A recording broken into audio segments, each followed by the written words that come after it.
Hello? All right, it's working. So thanks for being here. My name is Pedro Fortuna. And basically, I'm here because I caught my web app cheating on me. Yeah. So, ever happened to you? Raise your hand. No? Oh, one guy in the top. Yeah, sure it did. You are just too embarrassed to confess. Anyway, a little bit about me. So I'm a security guy. I've always loved security. I work in security for the past 15 years, give or take. First, I started working mostly around network and system security. Then I moved to JavaScript-based stuff and started doing things like browser reconnaissance, device fingerprinting, all of that, mostly to detect bots. But then I saw the opportunity to do something like to make JavaScript more resilient, and that basically was the beginning of JScrambler, where I work, and I'm the founder and CTO.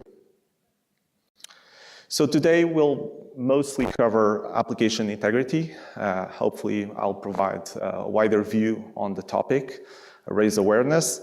I'll briefly cover the client-side integrity threat landscapes.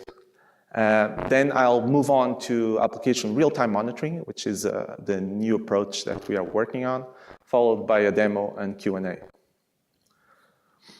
So I thought of putting a kitty photo to win you over from the start. It didn't occur to me that it would be displayed in IMAX, which makes it even more exciting. Anyway, so everyone that has ever developed a web application, they just assume or believe that whatever leaves the server is exactly what gets executed on the client side, right? Actually, wrong. The reality is a little bit more grotesque. There's lots of things that can impact and mess with the integrity of the web page, like tamperings and client-side injections. So here you can see John, it's transferring 1,000 euros to his buddy Steve.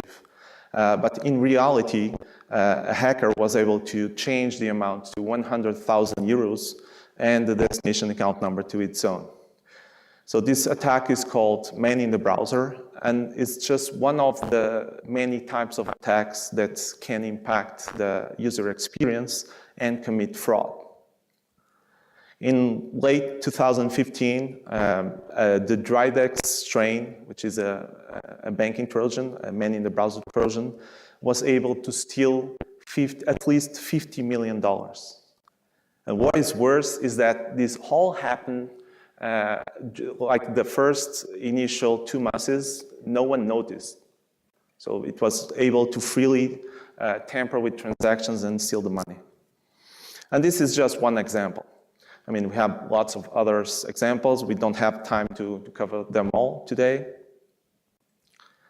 This is a different type of attack, clickjacking, also known as UI redress. In this attack, they are able to stack an invisible iframe on top of a website. So here, the user thinks that he is just about to start playing the best game ever. But in reality, he is clicking the invisible iframe on top of it. And things are aligned so that in this case, the targeted website is Twitter, and the play button is aligned with the delete my account button. So he is about to delete his Twitter account. We should totally use this one on a few people.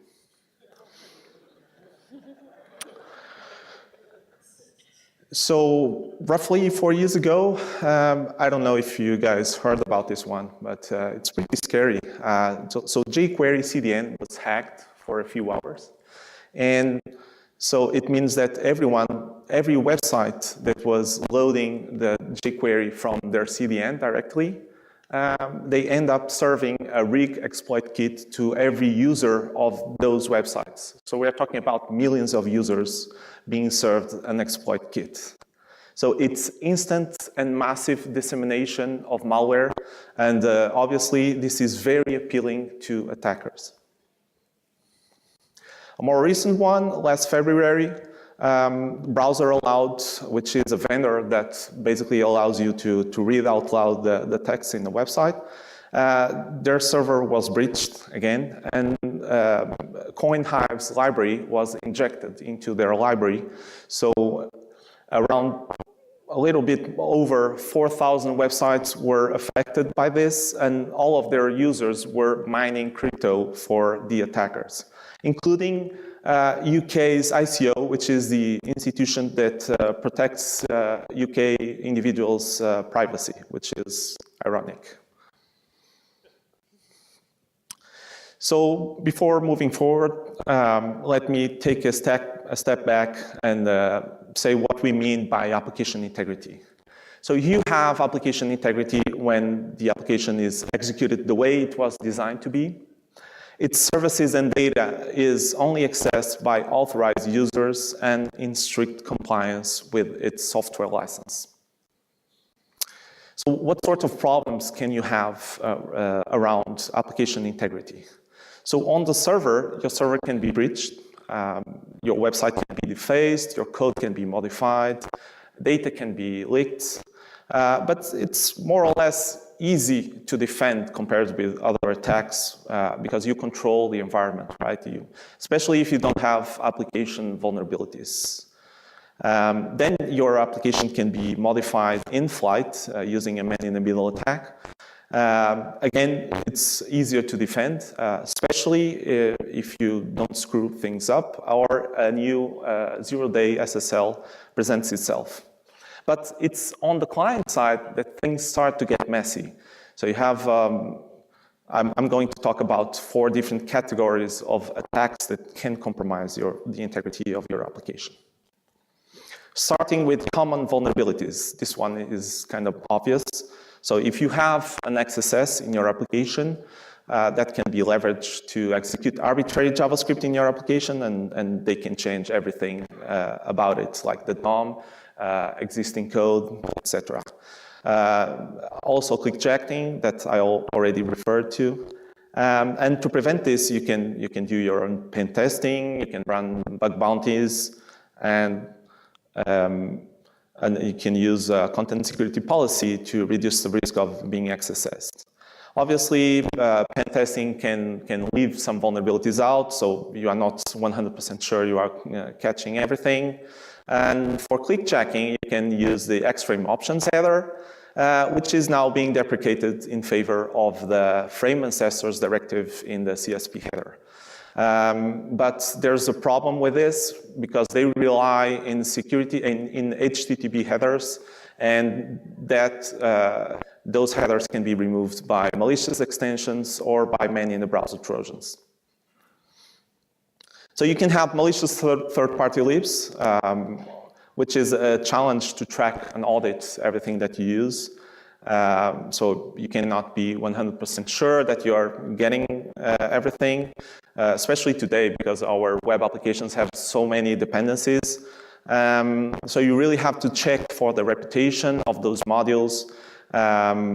Chances are that if the modules are being used by many people, they were scrutinized, and you are more or less safe. And you should stay away from modules that have bad reputation or no reputation whatsoever. You can also have compromised third-party libs, especially if you are not hosting the libs yourself.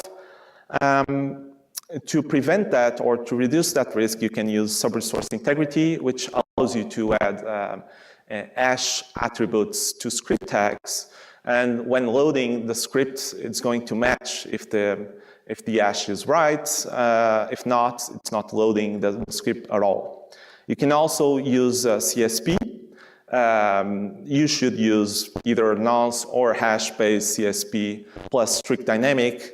And I know there's going to be a talk on this later on that I look forward to.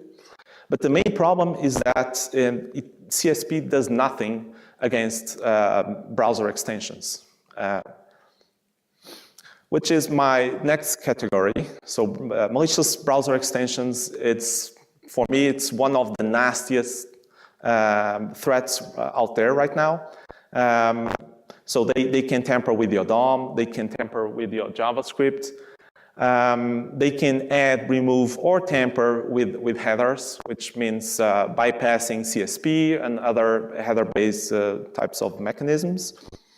And browser store screening right now is completely broken, so it's very easy, very trivial to get malicious code in any browser extension. And basically, you end up relying on the end user not to install those malicious browser extensions. And we all know how that usually ends up. Man in the browser already talked briefly about this type of attack. So it carries basically the same risks as browser extensions and then some. Because they are able to do web injects, they are able to do keylogging, remote desktop. Antiviruses are obviously not doing a good job stopping this type of attacks. And again, we need to rely on end users not to get infected in the first place. So now that we more or less covered a few attacks against integrity, what do you think? Do you see a problem here? Do you see a pattern? Anyone? No?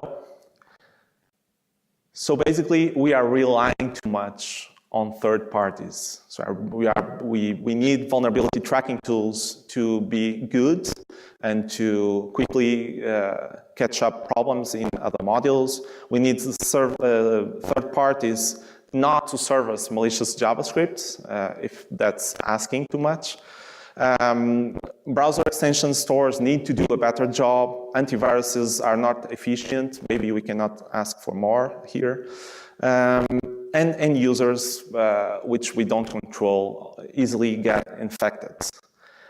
And all the solutions that I've talked about also have their limitations. So vulnerability assessments may not catch everything. SRI attributes can be removed by man-in-the-browser Trojans, and CSP headers, as I told you, can be removed by either malicious extensions or man-in-the-browser Trojans.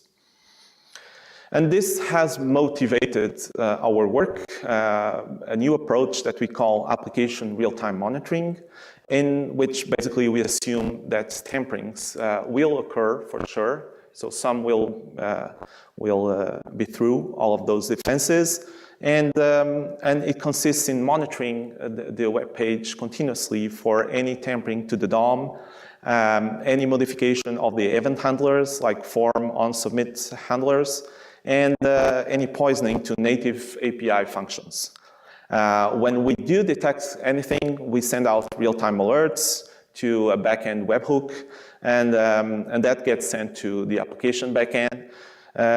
Which, if they want, the web application owner, they can set policies on how to react to those threats. And these are real-time threats, so they can sometimes react and they can mitigate the problem by reacting to the problem. Not stopping the problem, but reacting and mitigating later on. We follow a whitelisting approach, which means that we can see all the differences, but we do have different levels of sensitivity. So if someone tampers a login form, will be more sensitive than compared with any tampering on any non-important part of the website. And plus, we also check for like malicious indications in the tampering itself. We do have false positives that we tackle with machine learning, and we also support signatures when we are looking for something specific. Another thing that we implemented is client-side countermeasures. So sometimes when we find a problem, if it's a signature, something that we previously identified, we can launch countermeasures. Like DOM healing, like if we can remove the injection from the web page, we can do page redirects, we can delete cookies, effectively kicking the user out of the session if we need to, and executing custom callbacks. But there's an important caveat. We use a JavaScript agent that runs on the client side. And in order to this to be effective, the JavaScript agent itself must not be targeted successfully by tampering incidents. So it needs code protection. So in our case, we use polymorphic JavaScript obfuscation, developed in-house, obviously. That changes the code continuously so that it isn't predictable for any attacker. And the goal here is to prevent attack automation against that code. So if the target keeps changing, it will be more difficult to be able to successfully tamper with that code. So it is also tamper-resistant, so it tries to detect when it is actually modified and reacts to that by breaking the code. It has debugger detection capabilities, and optionally, this agent, its code can be mixed with the application own code, making it a little bit harder to cut out our agent from the rest of the code in the web page. All right, this is our architecture. So on the right, you can see that our real-time monitoring agent is loaded jointly with the web page, and it monitors the codes continuously, the web page continuously, using several things: mutation observers, integrity checksums, and it detects poisoning to JavaScript native functions. When threats are detected, this information is sent out to a detection and reaction API services that runs in the server. And so we do further processing there, and then we pass this information and its metadata to the actual application where they can have additional policies to react. Time for our demo. And for the demo, I will be using a fictional virtual banking environment. This is it. So this application is running in a compromised browser profile, and something is already going wrong with it.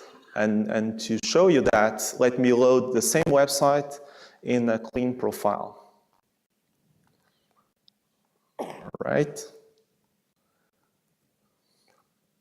Now you can do a side-by-side comparison, and like the difference is obvious. The infected profile has a banner, a huge banner, and the one in the right doesn't have the banner. So let's take a look at the banner again.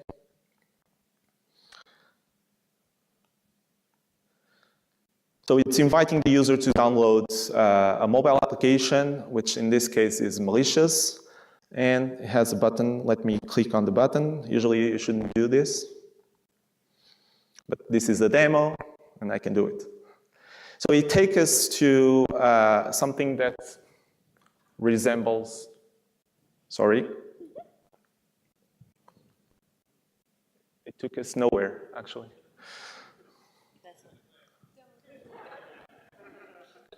Okay. If I look at it, it goes away. All right, so this is a Google Play, similar to Google Play. It's not actually Google Play, and it's easy to spot that it's running from play.google, not Google. And it actually has an unsecure SSL certificate, which the attacker could also get rid of if he gets a valid certificate for this domain. But there's one additional problem with this page. Can anyone spot it?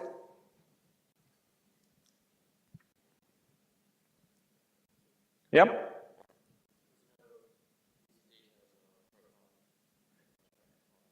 In the HR, sorry?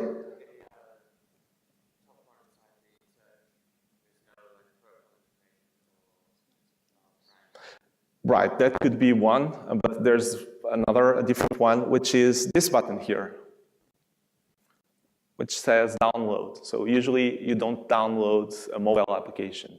This button is usually install, okay? But if the user being attacked is running this in his mobile phone, he can be tricked, he can download the mobile APK, and if he ever configured his mobile phone to be able to install individual APKs out of the App Store, he may end up installing this fake mobile application, and then not only the desktop might have been compromised, but also the mobile device, which is good for the attacker, right? So this is one problem, and now let me show you the actual real-time application monitoring solution. So this is the dashboard. It's completely blank right now, and I will enable the solution by adding the JavaScript agent to the web page template. All right.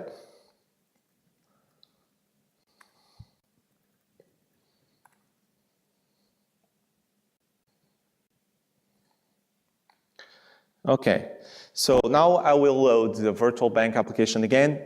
Please pay attention to what happens to the banner.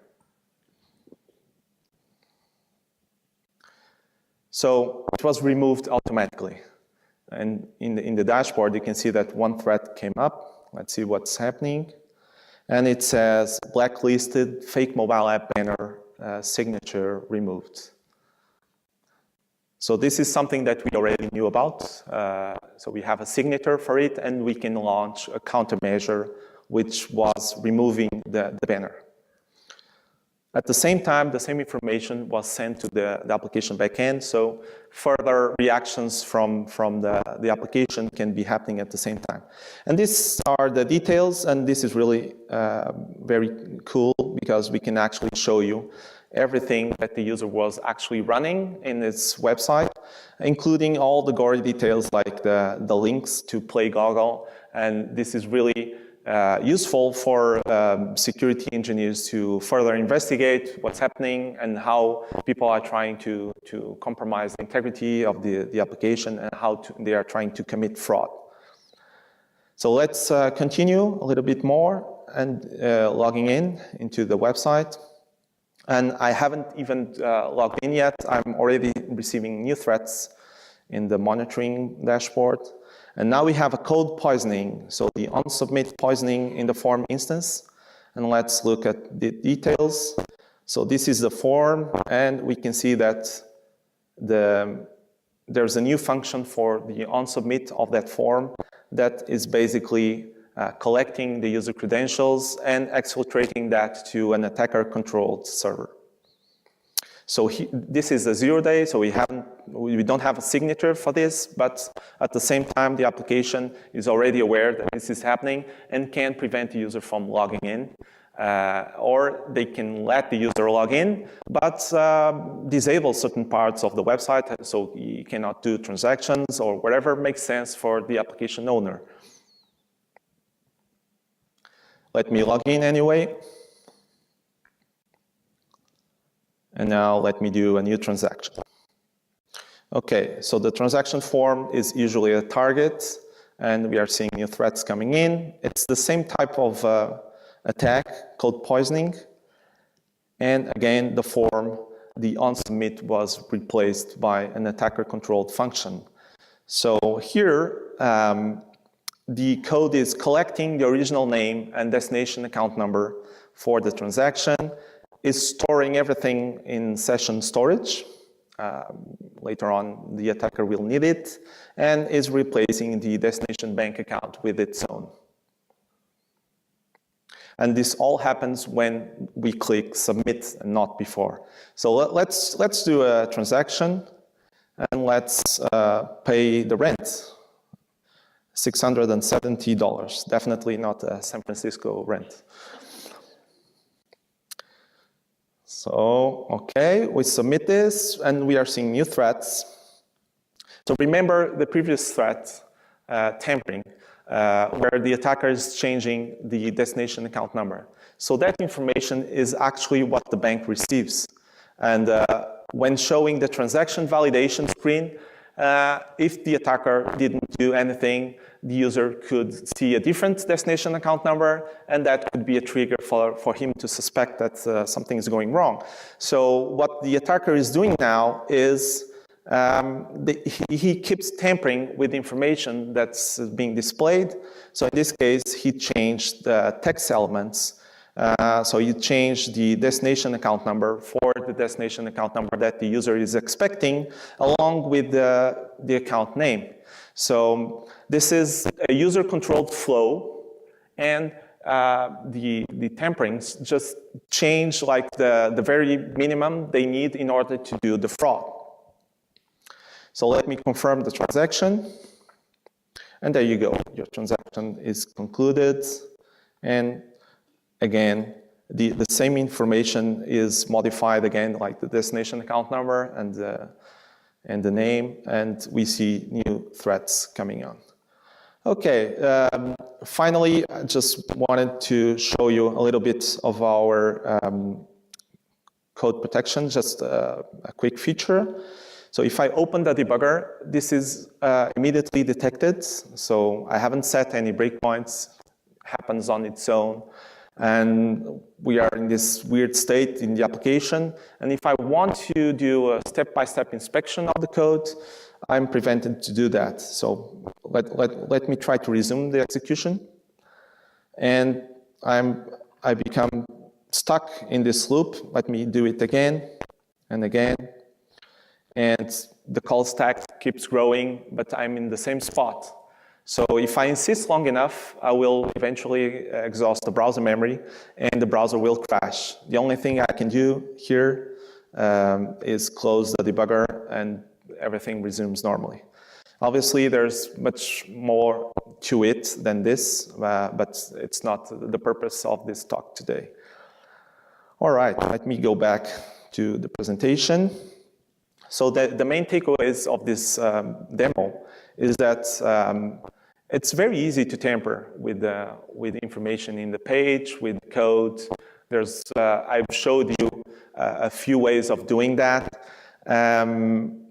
Obviously, tamper removal, the countermeasure, is very powerful because it immediately removes anything that can trick the user or anything that can steal information.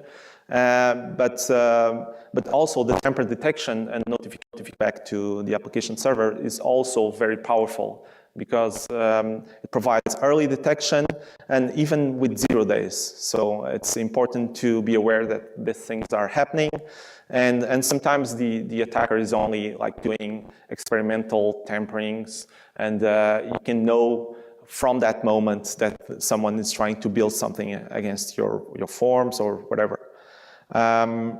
Also, real-time alerts is a trend. So within the context of the W3C, we are seeing new standards like CSP or HTTP having report capabilities, which is, I think it's very cool.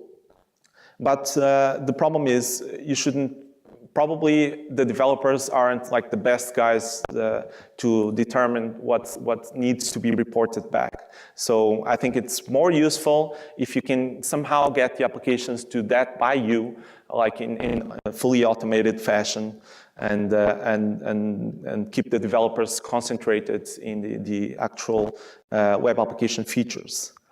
So obviously, like I said, it's essential for you to protect the integrity of any kind of defense that is running on the client side, including this application real-time monitoring. So I told you that I caught my web app cheating on me, and I'm here to deliver that. So obviously, we caught many things using this approach, but most of it we cannot disclose, unfortunately. But I brought you one that was caught in our own web application. Some time ago, we used Braintree for collecting credit card payments in our website. And back then we were using like the first version of their API SDK. And when we turned on the web application real-time monitoring, we caught this. So at a certain point, the Braintree is sending out a JSON-P request to their API. And in order to do that, it's printing this script tag in our DOM. So we were able, so right now you're seeing everything crossed out, but we actually see everything. And we were able to collect all the credit card information from our own customers that we shouldn't be doing. So we only did that accidentally, obviously. But what's worse is that if by any chance anything else was targeting our website and ended up like finding ways to inject code into our web application DOM or something, they would be able to collect and exfiltrate this information too. So it's really dangerous. After that, we upgraded to their next version. But the thing is, we weren't even looking for this. So this is something that just was caught up by using the application real-time monitoring. And that's what I meant with I caught my web app cheating. All right, conclusions. So the main takeaways are there are simply too many ways to mess with the application code, with its integrity and data as well. You should totally use defense in depth, like vulnerability tracking tools, SRI, CSP, whatever makes sense for you. Another word of caution, header-based defenses are weak, which is kind of weird because it's been like the main way for standards to have like a foot in the browser and execute before any other code. And we are getting like a false sense of security out of that because we think that if they're using a header, it's safe. But actually, both extensions and many browser trojans, they are able to remove those extensions. In CSP specifically, you can also use meta tags in the body, but then again, many of the browsers can also tamper with the DOM, so it's useless. We talked about application real-time monitoring. It's good to catch things early, even things that you weren't considering looking for. It allows you to use custom reaction policies, and it's overall risk reduction for you. Obviously, anything that runs on the client side can be hacked, it isn't bulletproof, it will never be. But it's about raising the bar, about making much more complicated for attacks to succeed, especially if their target, so our own code, keeps changing in an unpredictable way. This is all I have. Thank you.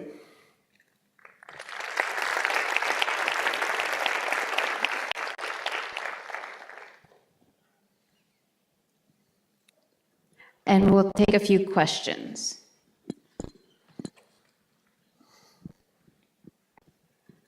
Yeah? Hi.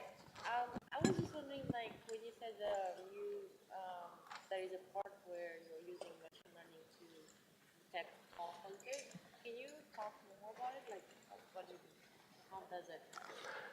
Well, so the question was, I've talked about machine learning and how we use it to reduce the number of false positives. So basically, we need to figure out automatically what usual changes, mutations in the page are expected, should be expected, because the web page is a live thing, so it keeps being modified by your web developers, and we need to distinguish that from things that are actual attacks and tamperings. So there's the potential for having false positives there, and we needed to do like an actual learning of what is normal and combine that with other heuristics where we classify the tampering, like does it have like something that looks malicious?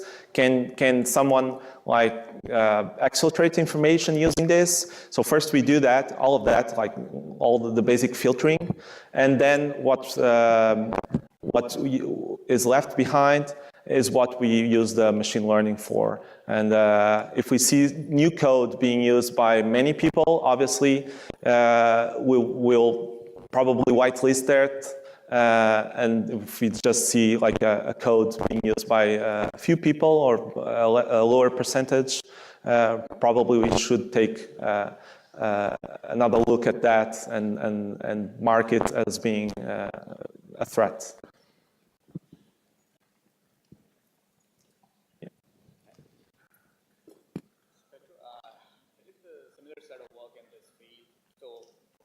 That always comes to play is that, like, if the malware is infected on an end-user machine, it's all powerful, right? So you injected your Java scrambler code in a web page. How you want to make sure that if the client, if the man in the browser agent running in the context of user land space or compatibility with the kernel land space, so it can inject something into the browser process and do some stuff over there. So my thesis was all based on the similar stuff like 7 years back.